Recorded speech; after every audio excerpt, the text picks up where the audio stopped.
What's good, y'all? It's the one and only King Cow 516 live in the mix, and this is the Switch Flames podcast.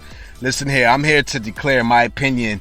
It's going to be a little controversial, but I feel like Ja Morant is better than Zion Williamson right now, and I would take Ja Morant over Zion Williamson. I know there's people that would disagree with me, but I'm going to break this down and get into this. But before I do, please check out the website, www.switchflames.com. Hit us up on Twitter, @SwitchFlames, and definitely check out the Facebook, YouTube page, @SwitchFlames Podcast. Hit the like, hit the subscribe, and if you feel so inclined, tap the notifications. Stay abreast and stay in tune with everything Switch Flames. Now, with that out the way, let's get right into this. So, Ja Morant to me is better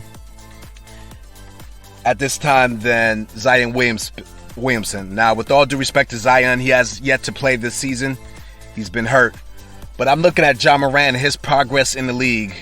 And don't get me wrong, if you look at the scoring, and we're going to get down to the full stats, but if you get to the scoring, I understand that Zion has dominated scoring-wise more than Ja at this time. We'll get into specifics in a second, but I will sit there and say Ja Morant's impact on the game is at a higher level than Zion at this time.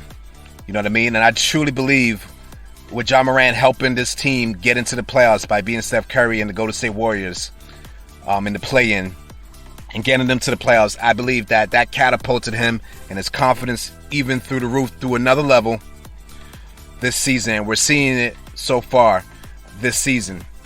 Now, it's a small sample size, so I don't want to get over myself with some of these averages that I'm seeing Ja Morant, who's throwing up, let's just be honest, in the first couple of games, he's throwing up MVP type numbers. All jokes aside. Now, is this sustainable? Probably not. But what I will say is this.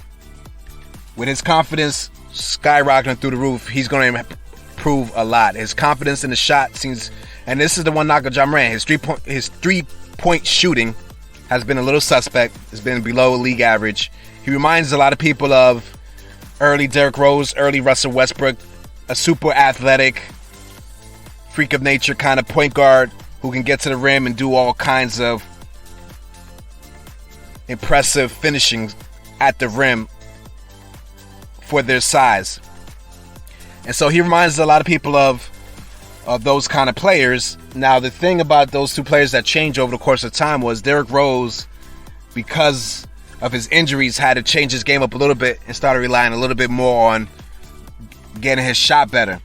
If Ja Morant holds up to even part of what we're seeing right now as far as his outside shooting, he's going to be one tough assignment, because a lot of teams are trying to, traditionally in the first couple of years, a lot of teams would rather him settle for jump shots because of the fact he's just so dynamic when he attacks the rim. But he's hitting those shots at a high clip this year. You understand what I'm saying? And to me, right now, if I were to I do not blame the New Orleans Pelicans for drafting Zion Williamson number one in that draft. I understand why Zion went number one. He's just too much of a brand. He was just too dominant in college.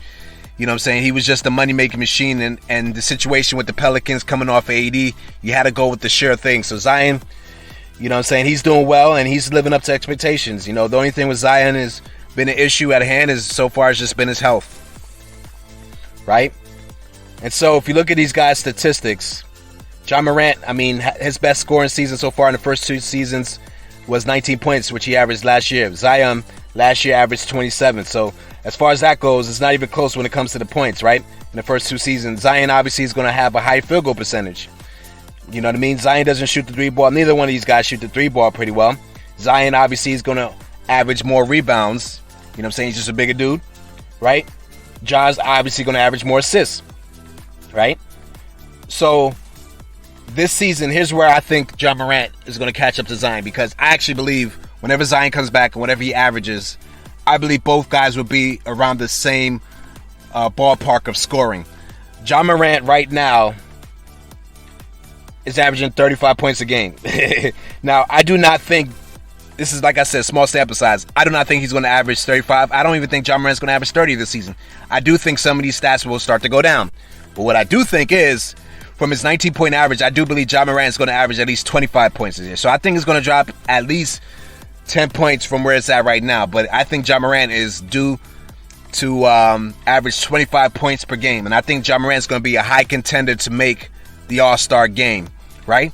I do not think for 1 minute that he won't make the All-Star game. I think he's going to dominate And I think he's probably going to get, I don't know if he's popular yet enough to make the starting, because you're going to have Steph Curry, you're going to have LeBron. We know that for a fact. Kawhi is injured, so that's going to leave a door open. I don't really know exactly who the rest are going to be, but we know without a doubt LeBron and Steph Curry are going to be in the starting five, right?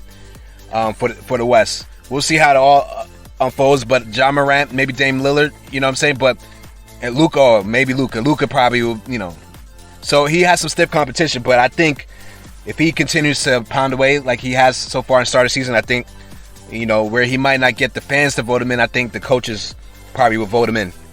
Anyhow, like I said, I think he's going to end up averaging 25 points a game. And if he averages 25 points a game, he's going to be within striking distance, because Zion can, you know what I'm saying, he has the ball in his hands a lot. And with the Pelicans, when he comes back, I'm pretty sure Zion will be somewhere in that ballpark too. Once Ja Morant closes that gap with the points, then to me, there really is no argument, right? Because right off the rip, Ja Morant, he gathers up the troops a lot better. I think he's the better leader, you know what I'm saying, on the floor. I think you can watch how Memphis rallies around him.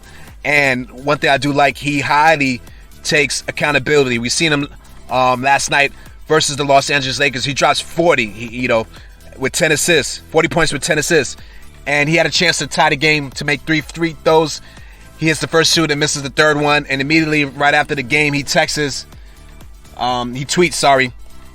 basically holding himself accountable that you basically failure builds character. Also holding himself accountable. What are you going to do about it? Number 12, obviously, which is his jersey number. So in the face of adversity, he's willing to take accountability. So he's showing a high level, even though this is his third season of leadership, that I don't know Zion has yet, right?